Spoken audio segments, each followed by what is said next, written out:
Here we are, bottom of the Smash Mountain. I would like to thank my Patreon supporters over at patreon.com/BSMpod for continuing to support me and what I'm doing. Especially big shout outs to my senior producers. We have Ventus Official and my parents, mom and dad. Thank you all so much for your support. Love y'all. I am very pleased to have someone. This is always one of my favorite things, by the way, when somebody who is not 100% connected with all the goings on of the community, who has to dust off their Twitter just to be able to send me a direct message instead of, because YouTube hasn't had DMs in maybe 10 years now or something crazy like that. But for those of us who were there, we remember those YouTube DMs. I'm very pleased to have Stryker on, hailing from the Atlantic time zone. So let's go Canada. Stryker, thank you so much for joining me. Thanks so much for having me. It's great to be able to hop on here with you. I'm interested in hearing about, I mean, is this just simply you looking up PGH Carroll combo videos and somehow stumbling across the podcast? I mean, I'm very curious as to how that happened, just because the stars really do have to align in order for that to happen. I actually, no, I think it might have been a little bit of the work of the algorithm. Maybe the podcast is starting to sneak into the algorithm a little bit, because I think I just had, probably because of watching the combo videos, I had that specific episode recommended to me, and I threw it in the watch later and gave it a listen at work. And the part that you said at the beginning about really just enjoying talking to people who love Melee made me want to at least drop you a line and see what was up. Yes, see, that's that I'm a big fish who loves people who love talking about Melee. So what I also enjoy, something that I'll be interested in, well, we're definitely going to talk about PM. I want to always try to give PM props, because they do this at even more hardcore grassroots level than Melee does. Melee is trying to ride the boat with Ultimate type stuff, and then you hear about, oh, well, Ultimate's really, I mean, the people who run PG stats are trying to say it's cool, Melee's cool, but then the higher ups are saying Melee's not cool, make Ultimate videos, and we're going to drop Melee anyway once the Panda Cup becomes super popular. It's all the things that are super awful about this world. You're taking away Melee, and PM's going, I've been taken away since 2015. So it's super cool that not only are we going to be able to talk a little bit about Melee, we'll get to talk about PM, P+, a game that I still, sadly, I just have not sunk time into. And I think it's because I just have a hard time getting away from Melee. I think that's part of it. When I've played PM, I always had a blast. So Stryker, I'm going to also ask you about your origin story, because I do love hearing about that, and it's a great way for me to get to know you. So how did you first get into the community? How did you first get into Smash? So I like starting the story with League. I played League in college, and it was the worst in a way that only League can be. I mean, you sink money into it, you play it with your friends, but it can be a very toxic game, and as a personal thing, sometimes I don't work the best on teams, and that's okay, I think. So in about 2012, I stepped away from League. I had just finished from college, and I moved out of my college city, and I started looking kind of to other things. So I picked up Brawl, because at the time I was thinking, well, I like Smash. What's the most current version of Smash? So I picked up Brawl, and I watched some Mewtwo King stuff in his Meta Knight, and I played a little bit, but it didn't quite connect. And so I was playing some StarCraft and looking for more 1v1 kind of solo stuff, but I was really looking for games to sink my teeth into. I really wanted something that I could put time into and see the results of putting the hard work in, because I was comfortable with putting the work into a game. I've needed to find that one. And eventually I stumbled upon the dock. And so that definitely really kicked off my Melee career. I started with PM because it was all I could get on my PC. You know, the really basic, like playing Project M with an Xbox controller kind of deal, which I think a lot of PM players start with. Yeah. Because of Dolphin. and from there, traveled to some Melee tournaments. It was wonderful going with some friends of mine who said to me before the tournament, how hard can this really, like, how much better can they really be? I'm so good at this game. And then for it to be immediately kind of wrenched away, as we all got beat as you do at your first tournament. May I ask where that was? Was that Gommel, or was it something smaller up in Canada on the East Coast side? Because Gommel's Toronto, which I know is not like around the corner from where you are, or were you even up in Atlantic time? Sorry, I keep calling it Atlantic time zone. I'm not trying to dox too hard. You get it. No, that's okay. So I'm in New Brunswick. So there's a tournament in one of just a local in one of our towns. That was kind of the closest thing for us to get to. And so, yeah, just going to a local. We have, I guess, what I would consider regional, like a regional here in what's called the Fredericton Gaming Expo. So the best time that I went to that was when we had M2K and Super Boom Fan here. And of course, M2K took all of the brackets except for the N64 bracket, which Boom Fan just obliterated him in. Was there a timer on yet, or was there no timer at the time? That's a good question. I don't think we were using a timer, but I also don't think it mattered. I think by the time we got to grand finals, I think they were gentleman'sing to like the Metroid stage and doing some goofy things. I distinctly remember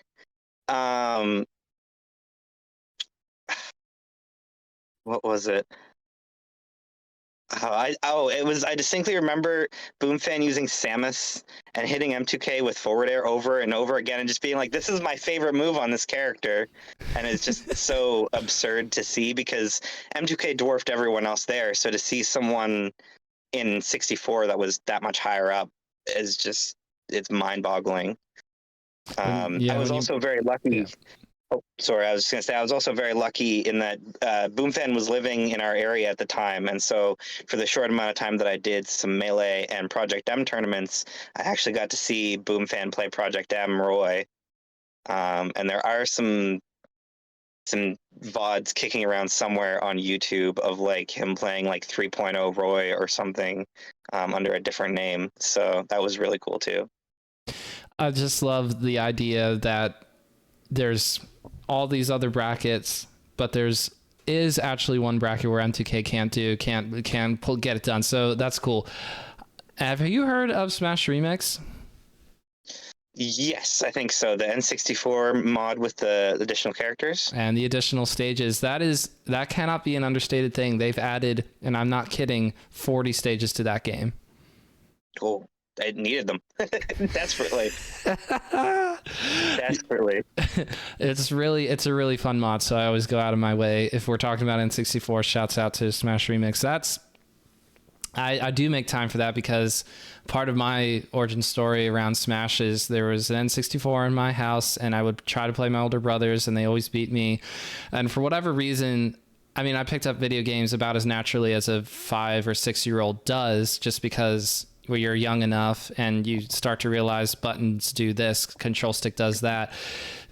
Out of all the N64 games, there was Mario 64 and Mario Kart and Legend of Zelda, everything else, which eventually I did get into all those games, but Smash, for whatever reason, I just wanted to be better at. I thought, there's something going on here, something more than Kirby's Down B. I can't explain it, but I really wanted to get better, so I played that game more than any, and even to this day, I still play with my little brother. We still play it sometimes. I don't think every time we see each other, but it's such a fun game. So when Smash Remix started to become a thing in the past 3 years, they're just adding all these characters, stages. Finally, we could play on Final Destination and Battlefield instead of having to go to Dreamland all the time.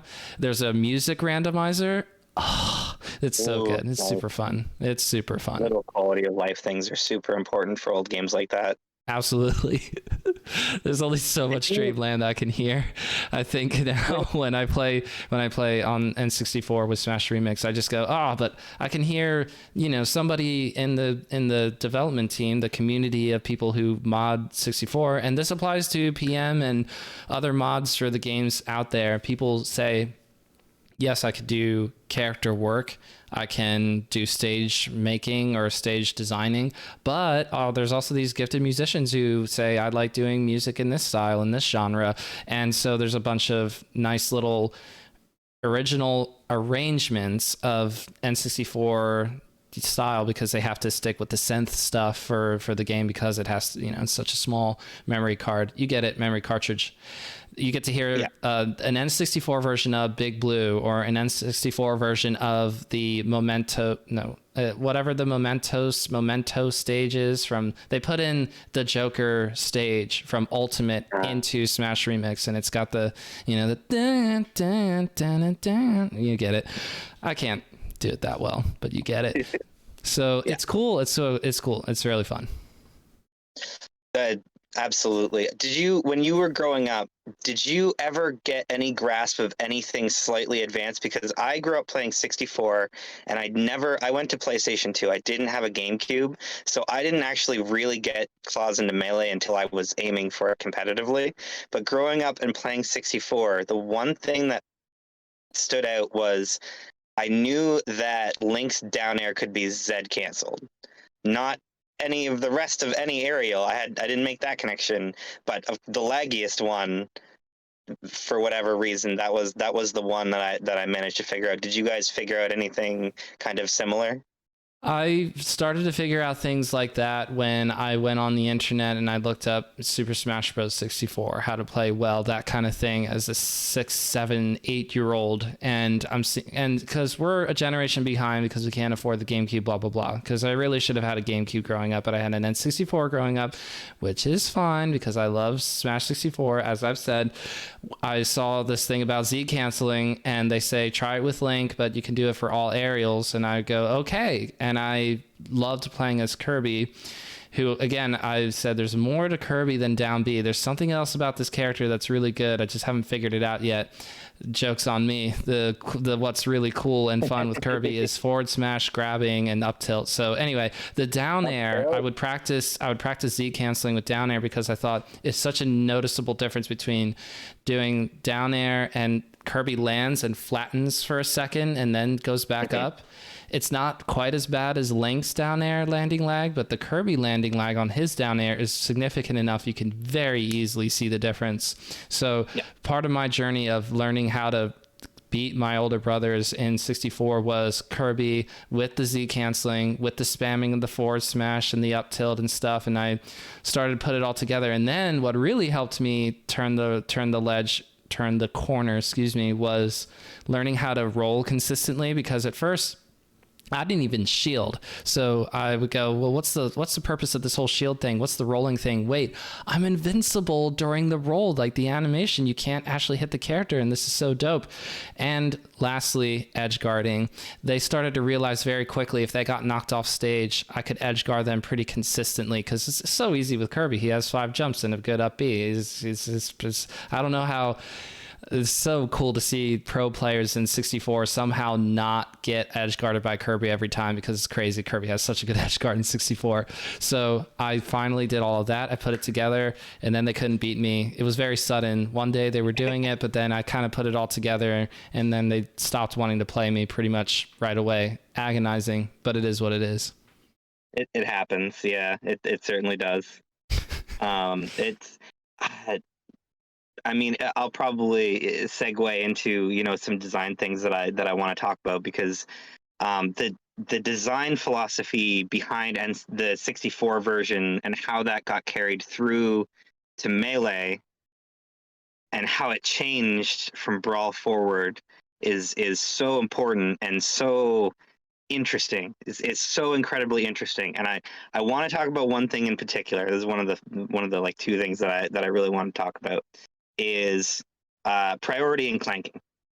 So this is something that gets highly used in N64 because of the differences in mobility and just kind of the way that the game is played, where clanks are really important. And it transfers forward into Melee, but they're less important because they have a lot of different options, right?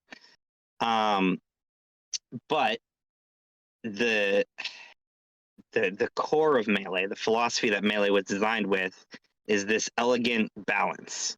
And so when it comes down to, I'm not sure how familiar you are with the mechanics of clanking, but there are shout outs to Cardano. He has his channel with really in-depth melee mechanics explained, and he has a great video that goes through it. The long and short is that grounded attacks clank and projectiles, aerials don't clank. And in order to out prioritize something, it has to deal 9% damage or more. You can deal 9% damage or more when you clank with something, it straight up beats it out. So here we have an incentive to use smash attacks, to use high damage and grounded moves. Now, if that was what it was, we would have easy answer. Well, we just want to use smash attacks. It'll bust through jabs. It'll bust through anything. That's not how melee is designed. Melee is balanced on a razor's edge, right? And so what happens is if you're within 9%, you go into a state called rebound. And your rebound frames are determined by the damage that your move would have dealt. So the more damage you would deal, the more rebound frames you have. Mm-hmm. So if you can beat 9 frames, you want to be the one using the weaker move because you have less rebound frames and it's the equivalent to coming out of block stun early or shield stun early. You have that frame advantage on your opponent. So you really do truly have this freedom of, do I want to use weak attacks and try to get the clank and get the faster rebound and then be able to put out another attack or another option? Or do I want to go for a smash attack or even a charged smash attack because it is a deal and try to just cut through this grounded attack? I don't think that this is something that would, it's really niche, and maybe, as the meta advances years and years down the line, maybe it's something that pro players will use. But I just think it's such an interesting example of the fine-tooth comb that melee was put through, and how each system was really like intentionally designed with balance in mind. And it's just incredible. The decisions that were made at that level in later games really make me sad. And so I feel like this is one of the many like very underappreciated points of like melee really is this like intricate thing, and anybody can press buttons fast. Armada has a video where he talks about, anyone can learn to press buttons. You can teach a monkey to press buttons, but can they understand the game, what's actually going on, and why things are happening, and how to make the game come out the way that they want it to? So, first of all interesting points, but I'm also distracted because I'm trying to reconnect to the internet. I'm having some connection issues. Dang it. But it's okay.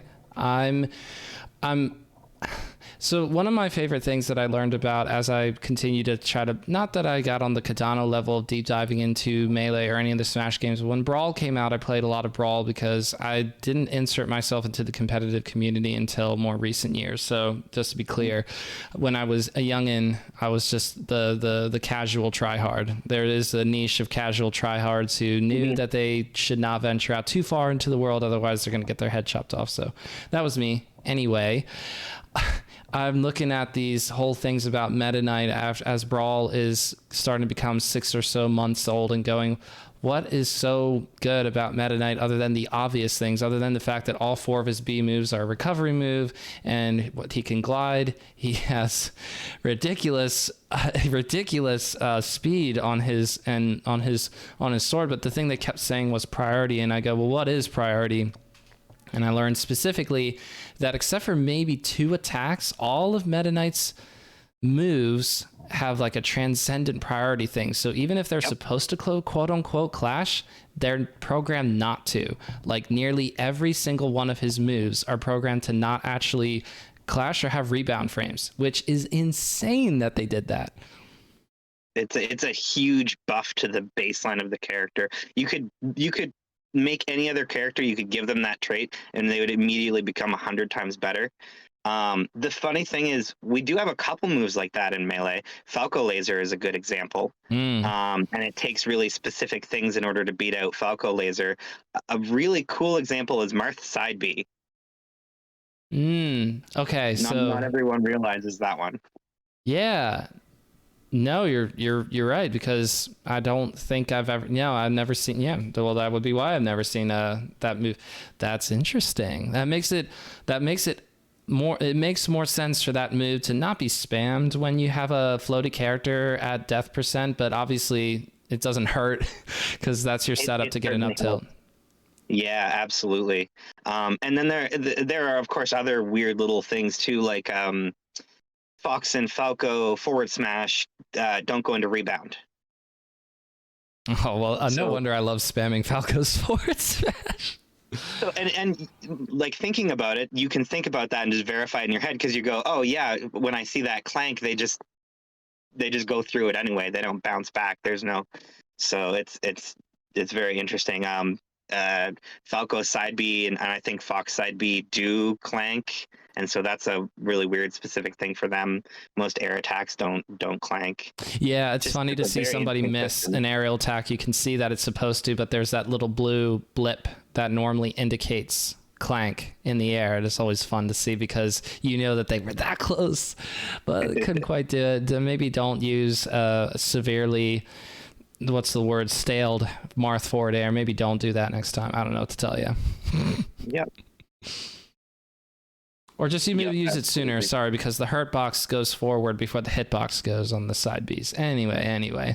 That's right. If you see a clank, it means you're too late. Yes, that's true. Use the severely staled Marth forward air sooner, actually. I am a Fox Falco player, so I know all about the catching the spacey side B. It's probably one of the more enjoyable parts of playing the Marth character for sure, and Falco actually. What is my favorite clip related to somebody anticipating the spacey side B? I think it was M2K versus Leffen. Leffen does a side B recovery, and M2K with Marth just grabs him out of the side B. And he intentionally did that. He stood there looking like, oh, why aren't you in shield or jumping or whatever to, what's the counterplay? You're just standing there. Nope, throw out the grab. It was so funny. And then gets an edge guard. It was hilarious. I was like, of course you did that to Leffen, because M2K, I wasn't around severely. I just know that, ever since diving more into the game's history and going back, M2K had Leffen's number for a while. There's a reason Leffen hates the matchup, man. I will say I will miss seeing Leffen's Fox get messed up by Marths. I really truly will. I don't blame him. We still get to see it get messed up by Falco, but I don't blame him for switching to Sheik. But I will miss it, because yeah, absolutely. And I think that was really M2K showing, like, I don't want to say a soul read, but like confidence. He knew exactly what he wanted to do, and he could just feel his way through it. I think that in Melee, the best way to be stylish is to substitute your style for an already correct answer. So in that kind of scenario where you can call out a high spacey side B, there are objectively correct answers, right? The problem of Melee is opponent hit blast zone. But there are so many ways to do it that if you don't want to just forward smash, or you don't want to make the hard read or whatever, we have about a million other options of, you can try to down air it. You can just go for the grab and purely intimidate if that's what you want to do. Don't worry, there are also Khadorans of the world who will always forward smash, or I should say maybe 99%. Oh, Stryker gets what I'm saying. Stryker's still tuned in a little bit. All right, well, let me go backwards, because I don't want to get too far away from when you first started fiddling around in the postdoc time by doing PM stuff with an Xbox controller. Shouts out. What was it like? What was it like? Because you got Brawl and you were feeling that it was pretty anti-competitive. So when you first started playing PM, and it's this edgy, like the brooding cousin in the corner that nobody's supposed to talk to, it's like, oh my gosh, people that were not Nintendo did this, and yet it feels, I mean, this kind of feels all right. I don't know what patch you were working with at that time, but with your first time playing PM, do you remember anything specific and just going, nice? Absolutely. So I started in 3.0. 3.0, nice. And man, I just want to make the statement, we are not 3.0 anymore. 3.0 was bonkers. 3.0 was crazy. 3.0 was insane. And and when it comes to PM jank, holy crap, there was a lot of PM jank, and I don't blame people for getting that feeling from it. As far as I went, it definitely blew me away. I was just getting introduced to shuffles and trying to learn to wave dash and I'll cancel and get dash dancing going. And I think the funny thing about first picking it up is, I think when you first start playing Melee, there is this, to give Wobbles a quote, a local maxima that you're on, and you always have to come down before you can go up. And so when you first start playing Melee and you first start learning to wave dash and you first start learning to L cancel, the people that aren't trying to do those things and are just trying to play the game are going to beat the crap out of you. Because you can't implement those things, but people don't always just want to grind, they want to play the game. And so while you're learning to execute wave dashes, you're getting those 1 out of 10 successful wave dashes up. You're getting hit for it. You're getting bodied for it by the person that's just walking over and forward smashing you because they're a casual player and it works, right? And so I think I definitely had a little bit of a growing pains when I first started, of like, oh, this is so frustrating. Like I feel like I should be better than people who aren't trying to do these things, but at the same time, I'm just getting my ass beat because I'm trying to do them mid-match and it just doesn't, I'm not executing right.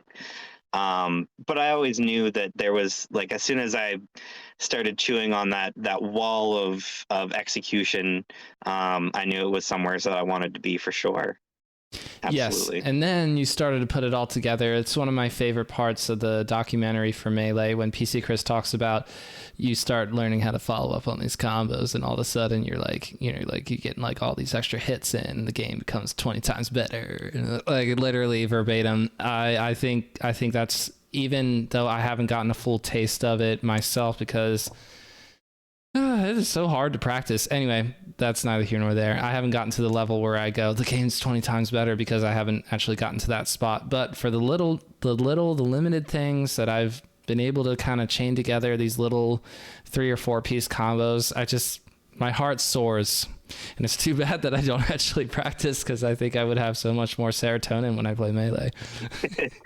Absolutely. I think getting people to that spot, that opened up spot, is why I like teaching the game so much and why I'm so passionate about teaching. Because it really is true. There's a technical barrier in Melee. I don't personally think that's a bad thing. That's a contentious subject on its own, but there is one. And it's wave dashing, it's L canceling, and it's dash dancing. It's being able to move your character, and it's starting to understand the offensive and the defensive game. What really got me is that it's hard sometimes to know that you've hit everything.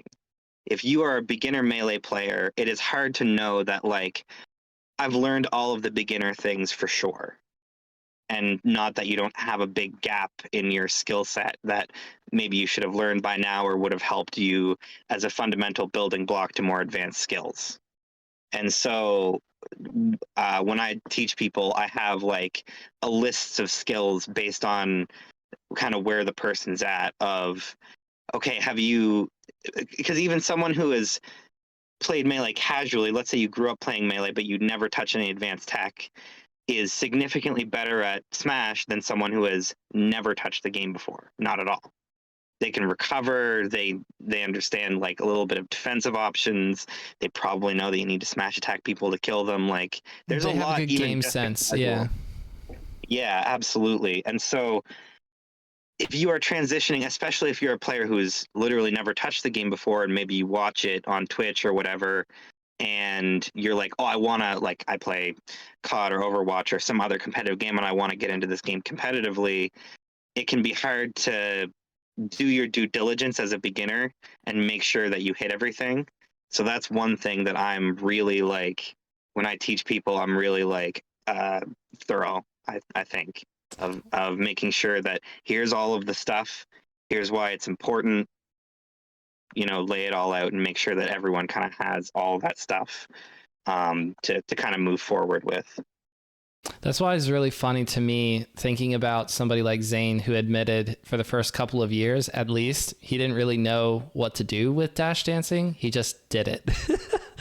Oh, Yeah. so fun to me. Anyway, so I don't want to get too far off track again because I'm having way too much fun doing that. I also wanted to ask you about when you're saying to yourself, this is really fun, I like PM, you eventually get your hands onto Melee, you go to these tournaments, you start looking around and you go, okay, well, we're not in SoCal, which, I mean, for the past 10 plus years has been one of the bigger heartbeats of the Melee community, and in PM as well. There's a lot of big tournaments happening in SoCal at those big Smash tournaments in general. Because for a while, PM was side by side with Brawl and with Melee before Smash 4 came around. So I'm interested to hear when you're considering to yourself, I'm up here. Canada's got a little bit less of a Smash push going on, and yet when you look around at the greater community, there's so many cool, exciting things happening. Do you feel the energy enough to say, I still want to do stuff? And in fact, that is going to inspire me to get into TOing, because we haven't even mentioned that yet. You did do you had a TOing arc, Stryker. I did, yeah, and it was admittedly while I was still going through the growing pains of learning the game, but coming through and meeting all the homies, you meet the homies, and it's hard not to fall in love with the Smash scene. I think that's just the truth. If you really love the game and then you go out and you see all these people who are there and they're just there because they love the game, it's so hard not to feel at peace and feel like you're amongst your people. And the PM scene wasn't huge out here. So that was definitely one of my motivations, was to kind of try to bring PM to the forefront. Because I think there's something really special about Project M in small communities. There are so many characters that are so truly that are a blast to play. Part of the reason I play Project M still is because it is Melee mechanics with playstyles that I can't get in Melee. I play Lucario and Zero Suit in Project M, and those characters are a blast. Lucario has the Street Fighter Magic series, and so to be able to apply shield pressure in that like very different way rather than playing like a Falco, to me is super interesting. And Zero Suit is incredibly mobile. I feel like I can touch any part of the stage all the way to the blast zones. And you're so unlikely to play the same character as somebody else, so you kind of have like a mini like specialist scene where kind of no matter who you are your character's representation. Yeah, I see what you're saying. Because there's not like enough people where you have a lot of overlap. Yeah, and that's so interesting and so like special. It has its cons. People talk about viable characters as though more viable characters is greatly better, and I don't think it is.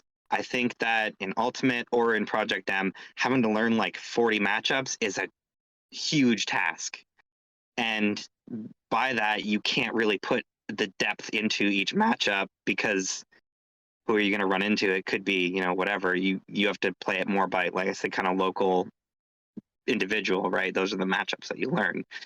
Whereas Melee, you have 8 to 10 matchups, and you can study those matchups really hard because everyone plays those characters, and you can become very good at those specific matchups.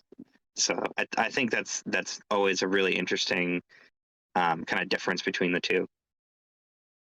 So when you were starting to do TOing, you were just basically saying, well, if I run events, I can still have everybody over. We can still have a good time. Was it basically just like a kind of at your house thing? Or did you find, and this is so hard to do, suspiciously hard, a venue?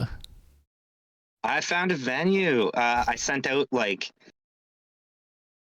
50 to 70 emails to everywhere's local. Oh, come on. And the Ugh. frustrating thing is all the traditional venues like community centers and things like just wouldn't bite for some reason.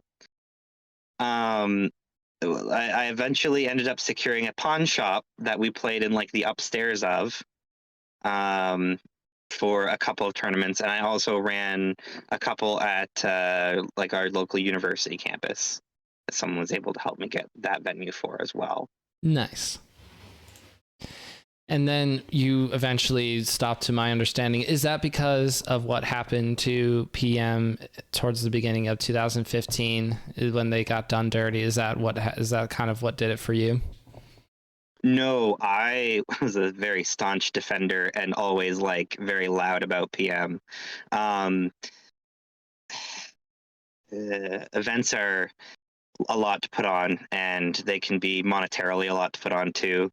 I always wanted to do a little more with my events, so I tried to provide like, if you're registering, you get like a bottle of water or a can of pop, and I want to provide maybe extra things to do on the side that aren't just, like Melee and PM setups or tertiary things like that. I always wanted to do a little more, but yeah, it's tough and it's a lot of work. And then I had some work stuff that kind of just took over and made it so I didn't really have the time anymore. Um, so I continued to go to locals for a little bit, and I felt honestly like my tech skill and my ability to play the game needed so much work that I took a little bit of a break from locals for a couple of years. Um, I went back kind of just before the pandemic started. Um, Managed to take a Melee local when our good players didn't show up. I'm not. I'm maybe like a 3-2 or a 4-2. I'm not 0-2. I'm not 2-2. I'm just like a sliver above that.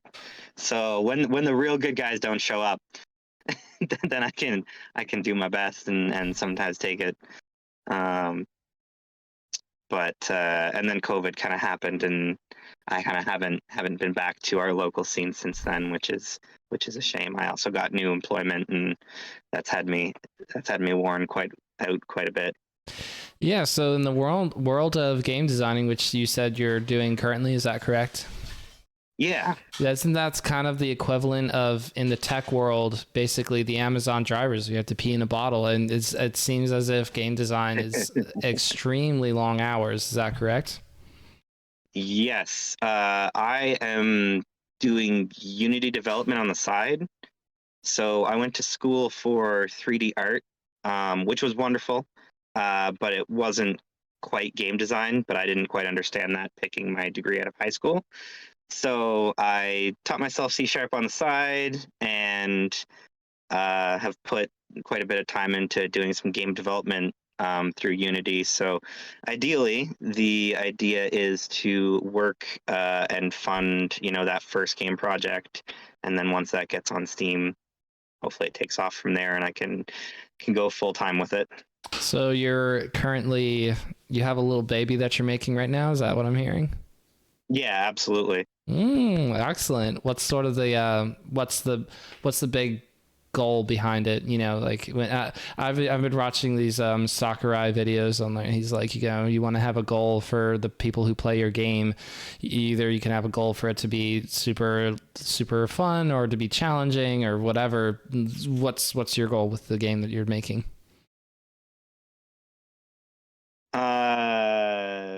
How do I put this? So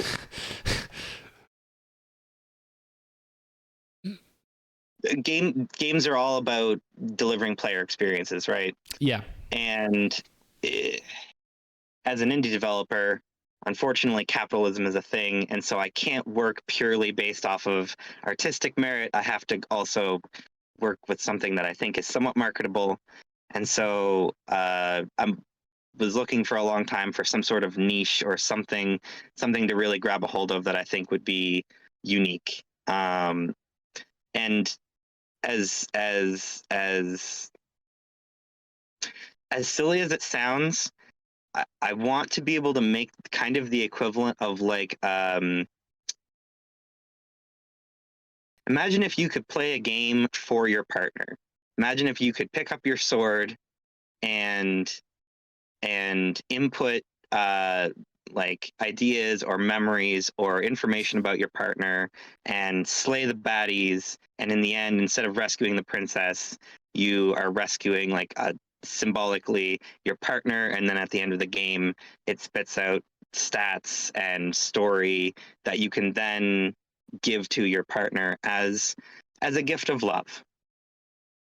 I don't think that's something that we can do with games yet. And so that's kind of the direction that I'm thinking with it. It's a very conceptual, but I've got a lot of different kind of inspirations that I'm taking from, and I think I'm going to be able to spit out something that's unique and something that is different. I like the idea. I just got in my own head of two people arguing, and the one saying, "But baby, I did this game for you. I played this game for you." I killed 10,000 orcs just for you. Anyway, I'm not trying. No, it sounds great. So let me not leave you with the impression that I think it's a dumb idea or anything. It sounds like a lovely idea. That was just the first thing that I thought of. No, absolutely. I got the idea from kind of the imagery of like the knight going to war for the princess kind of idea of like being able to pick up your sword and do something for someone as a gesture. And I think that that's something that games are interactable, and so you have that ability to really take experience from the player and turn it into something. And so to be able to hopefully at the end of the game spit out something that maybe it's like a custom picture or a custom poem or a custom story with some stats and some stuff that was really like you enter in where did you meet, and you enter in what's a fun memory that you have or like your first like great memory together, and then at the end it spits out this memory inspired you to go forth and take action and save your princess or prince or whomever. And it also sounds to a certain effect as if playing this game can make you better in some capacity, and you can like see that by the time you're done playing it. That sounds really cool. It also sounds very difficult to do. So why not just try to join the P+ development team? It sounds like you could potentially do stuff like that. You could work on the game that you fell in love with so long ago. I'm just curious to hear your perspective now. There's a new development team, the original PMDT Project M development team no longer doing it. There's been a little bit of carryover. Shout outs to Vigilante Blade in chat. Blade was on the OG development team and is I don't know if it's consulting, but Blade is still definitely involved. Loves seeing the growth and development of P+. So I'm just curious from your perspective, like you could go to them and say, "Oh, I am now like super powered up. I could help and make Roy the best Roy ever." I'm just curious from your perspective, is it because you want it to be your own thing, period, and not have to deal with the fact that you're working on Nintendo IP, or what is the idea behind that? So I've definitely wanted to do game design since I was like 6. So more so, I would love to do it. The skills necessary to do P+ modding are really, really specialized. I have done a little bit of messing around with like character moves and stuff, especially when like Lynn and some of the like not fully done characters were released. I screwed around with them a bit, and it was a good time.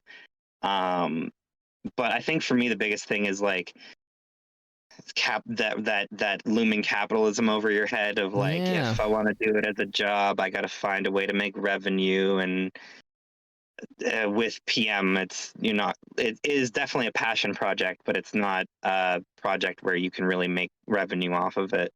So I think that maybe after getting my feet under me as a developer, it could be something I'd be interested in. But like as of right now, just juggling work and then also doing programming on the side is pretty hefty.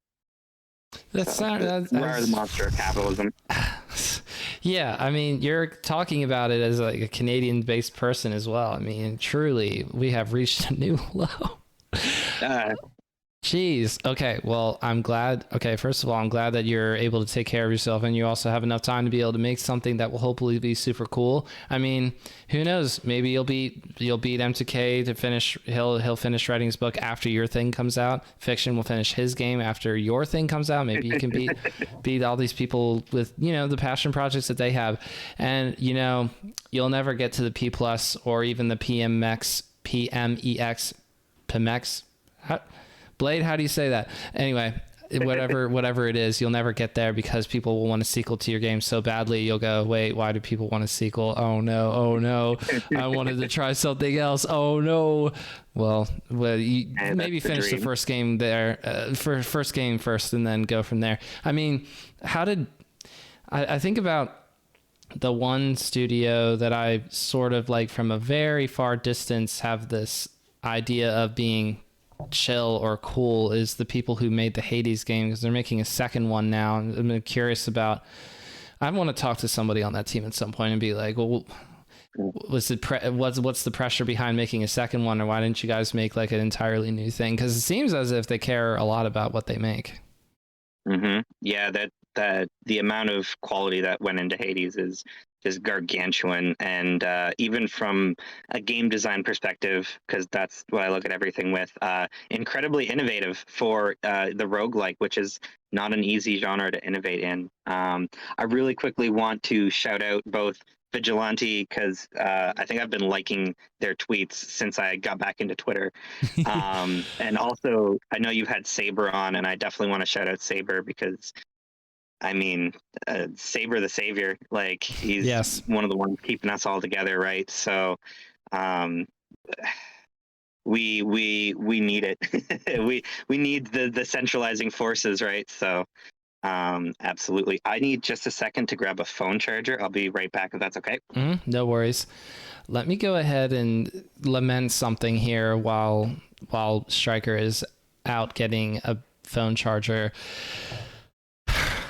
What happened to the Mango P plus thing? Come on, we got to have more of that. And also, when we come back from our break, you also have to hear, I have a couple of questions related to, oh, come on, Blade. Yes, you are. Blade, you come out with the most based tweets of all time, and the people need that medicine. The people need to know.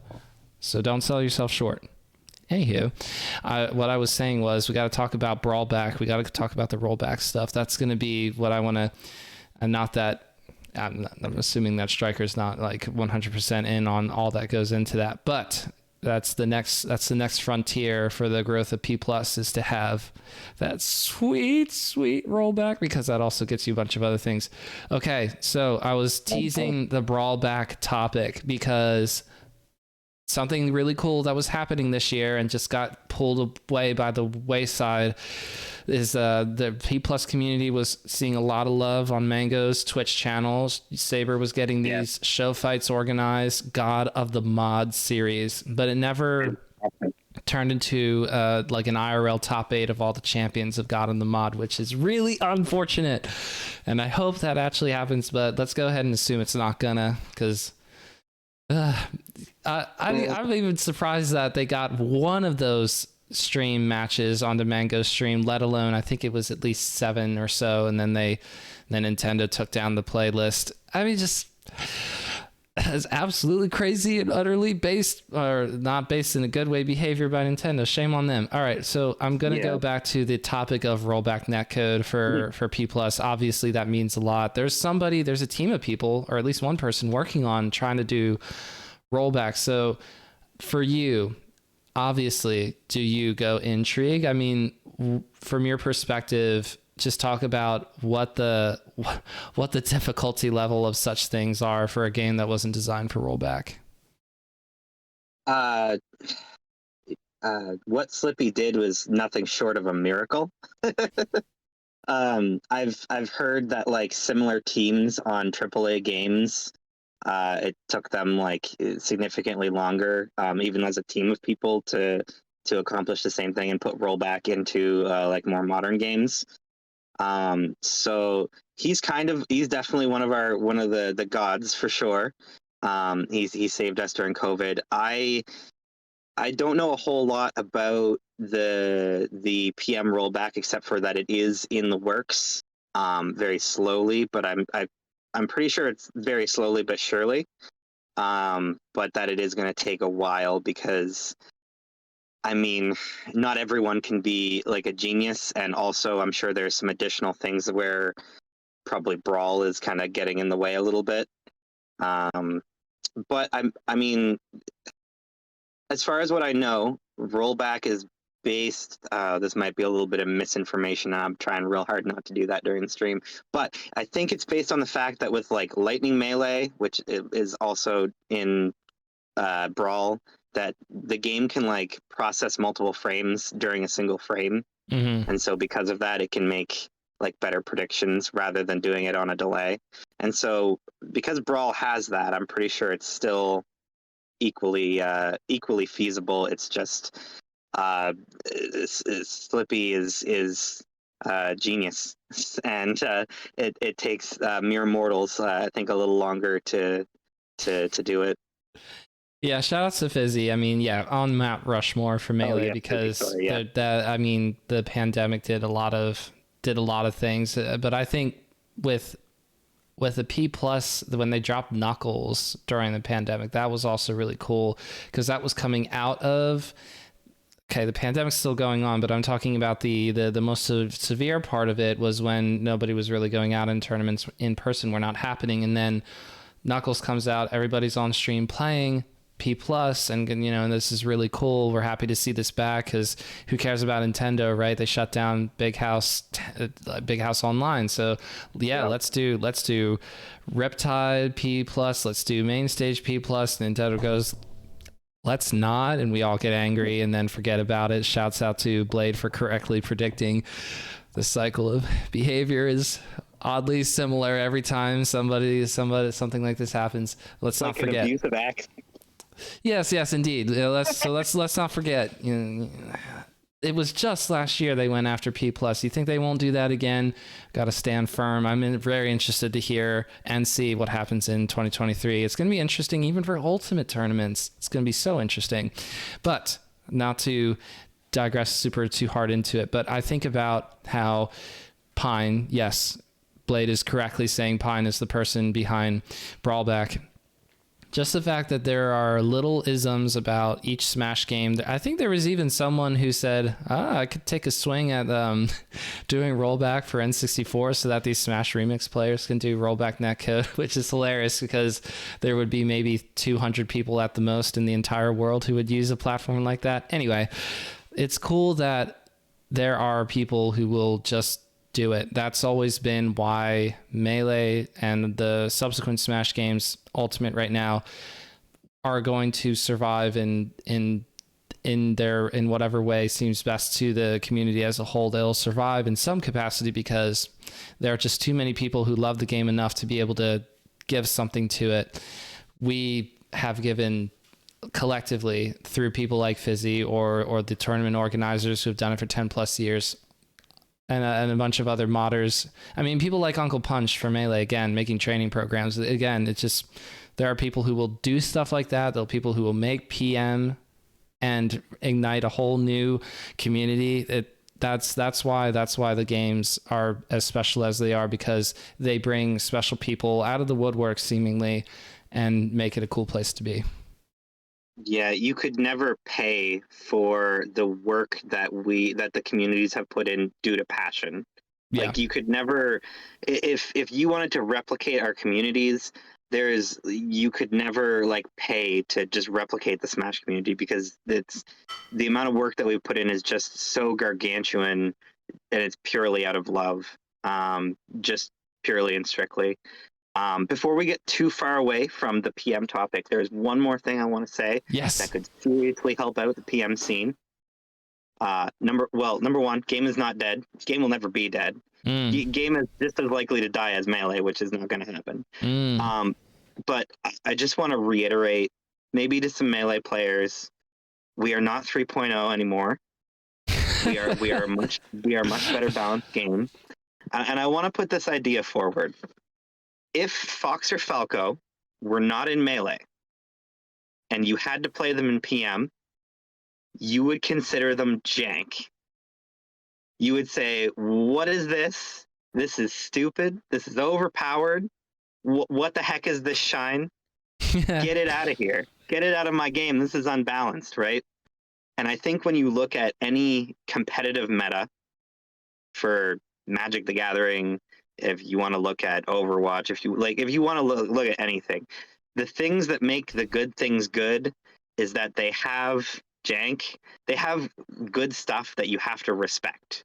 You can't just push through and ignore, Fox shield pressure, right? You can't just push through and ignore the 50-50s of Marths that, will grab you or hit you, because forward smash is really, really good. It's really, really good, right? And so I think it's easy to look at the unfamiliar of PM and say, what the fuck? This is crazy. This is insanity. These characters can just do things that I've never considered before and are brand new to me.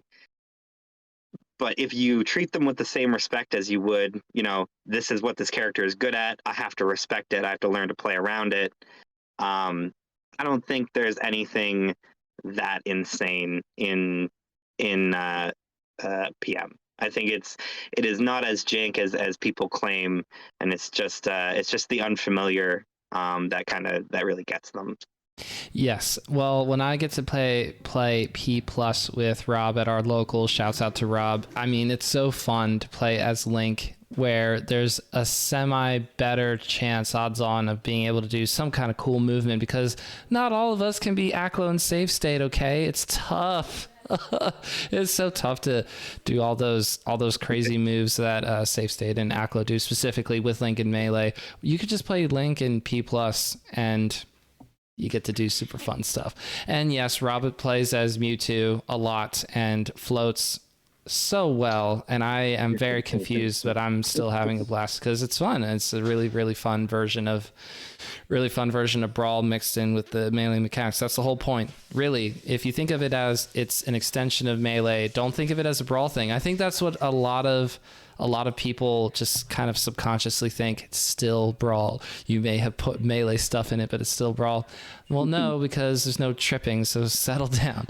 So anyway, it's cool. Really, really cool. Yeah, it truly is its own thing for sure. All right, so we're getting close to an hour here, and I want to be respectful of your time, which is obviously limited. So Patreon question. This is from Mikey Tabletop. One piece of advice that you would give to the people who say, I'm starting out with TOing. How do I do this?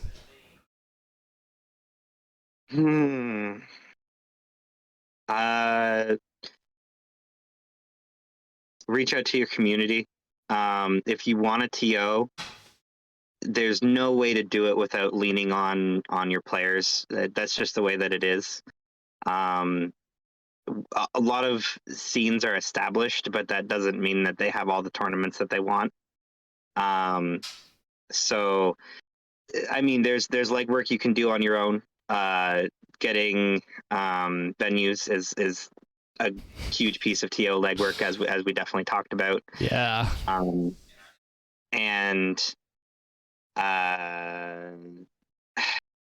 knowing at the end of the day, you do have to lean on the community, because there's so much between equipment that you need to be able to get CRTs, monitors, Wiis, switches if you want to go that route. But also for things like you need seating. And if you are new to the scene, or if you're new to TOing and maybe you don't pay that much attention to seating, that's super important. If you don't get seating right, you're going to have players coming right up to you, right?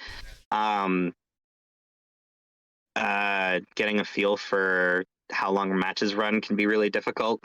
Melee is notorious for You can have a 6-minute best of 5, or you can have a 40-minute best of 5. That's a nightmare. No, we got to eliminate those floaty players, you know what I'm saying? No, the floaty players make it so fun. Just not on the TOs. I feel bad for the TOs, but floaty matchups in Melee are hilarious to me. It's really, it is only the TOs. Yeah. I'd say that's the biggest thing, is communicate with your local top players, communicate with other TOs.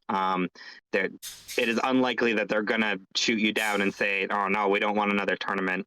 They are probably going to be happy to share the workload and try to find you your avenues of helping. I mean, that's something that has always been true of a lot of the Smash community, is that we love to reach out and help new players, and if that's TOing, that's also something that people will reach out and help you with for sure. Alrighty, Stryker. Any last parting thoughts? Where do people can find you? That kind of thing. You can do as many plugs as you like, as many closing thoughts as you like for this last bit here to wrap us up. Yeah, I'll quickly touch on one last thing as a jumping into some shout outs just to some community people and stuff. So I listened to your PGH Carol episode, fantastic episode. When first getting into Smash, my main inspirations were, of course, Mango M2K. I started M2K watching his Meta Knight and started watching Marth, the Mango Falco. How can you not love it? PPMD, also a big inspiration of mine. Yes.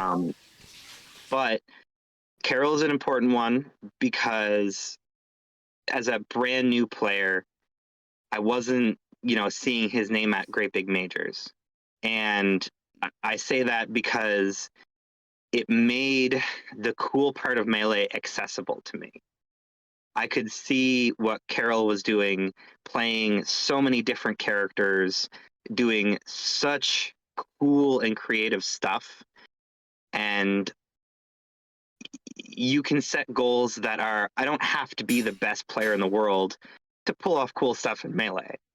You can get really good at the game, but you don't have to, your goal doesn't have to be, I need to be the best player in my region, or I need to be the very best player in the world. It can be, I need to get really, really, really good at this game so I can pull off really, really slick looking shit like that. Yes. At the end of the Smash doc, Chaox mentions that it's not about winning. It's about coming together for a game you all love and just doing sick shit, just learning cool stuff and just bringing that to the table and showing it to all of the other people who love this game and love seeing sick stuff with that. So that'll be my closing point. I want to shout out Homemade Waffles, because Redemption Rumble is a huge thing. Mm-hmm. Ludwig, because the Scuffed World Tour is a huge thing. These things are big, and incredibly, incredibly important. From my own community, Fuel Streaming was a guy that I worked with a lot and went to many of his tournaments, and he's still, I think, streaming in the Newfoundland area. Super great dude. Aside from that, just in the community, Scar and Toph, I mentioned Homemade Waffles and Phil, like the God commentators. I love seeing any of them. I think you referred to Walt as the J-Mook of commentary in one of your episodes. I will put forth that he is also the J-Mook of content. Because the meteoric rise of his YouTube channel and the quality and production of that is just by far and away has been gargantuan and incredibly fast, and one of my favorite content producers. I mentioned Cardano earlier. SSBM tutorials is incredibly important. Even if that project is no longer going on, it still gets used to help teach new players, and it's really, really good. It's really succinct. I mentioned Saber. In the PM community, we we have our community highlights, which Saber runs. And before that, we had this wonderful thing called the Salty Highlights that was run by a YouTube channel, Nefiros. And I really wanted to point that out because that was one of the things that really got my friends and I into Project M, was just seeing like not just combos, but combos that were, again, just so crazy and ridiculous and made people really salty. Everybody knows that Professor Pro combo and pop off. Everybody knows that. Yes, absolutely. So, yeah, those are really my big ones of people that I wanted to shout out. Just the pillars of the community that really keep us moving forward. Of course, I missed about 1 million people, and I missed people in my own community as well. Shout outs to the New Brunswick, St. John, and Fredericton Melee scenes, and the Prince Edward Island Melee and PM scenes. I was part of them for a long time as well. And I think that's about it. And hopefully you'll be able to go to an event at some point. But until that happens, there also are the rumblings, the murmurs, the whispers. There's a new game coming forth that is going to make you a better person. And no, it's not Melee. So get over yourselves. So I'm excited to see that when it comes forth. You definitely have to let me know. I will tell my very wide and expansive audience. I will tell the people that I know about it. It's going to be super cool to give that a try. I think that's where it's the closest thing to being a true expression of your work and your art, when it's not part of an entire machine where it's like deadlines, production, and what was metrics. You gotta do this amount per day, and that's then third. I'm excited to see and hopefully play at some point. I'd love to play it as well whenever it happens. So it's the hardest part now, is you going from working on it to getting it to a point where it's done, or have a demo, or oh man, it'll probably be really difficult when you have a demo, because you'll go, but I have to keep going. So I'm looking forward to supporting from a distance, because I don't know how to program. Sorry, I can't help there, but that's okay. And shout out to you as well. Thank you. As a new, well, I say new, but you've had this going on for 2 years as a content creator in Melee. After stumbling upon your channel, I have a lot of time to listen to stuff at work, so I definitely went through and binged a couple of things, and you got some big names on the hit list, my friend. Thank you. Holy moly! Yeah, I was truly impressed to see all of the community members that you've managed to have on and have some really great conversations with. It makes for some really good content. Thank you. I appreciate that. No, we're not Walt here, but like I keep telling people like you and everybody else, there is an amazing group of people out there who enjoy Smash for whatever reason. Most of them tend to be amazing people as well. It's super, super fun to do that. So it is going to be difficult to scale, but we'll just keep making it happen. Stryker, thank you so much for joining me this evening. Stick around for after the outro's done, because we got to do a thumbnail, and then I'll let you get going. But other than that, tell the people, have a good night. Bye, y'all. Thanks. Bye, y'all.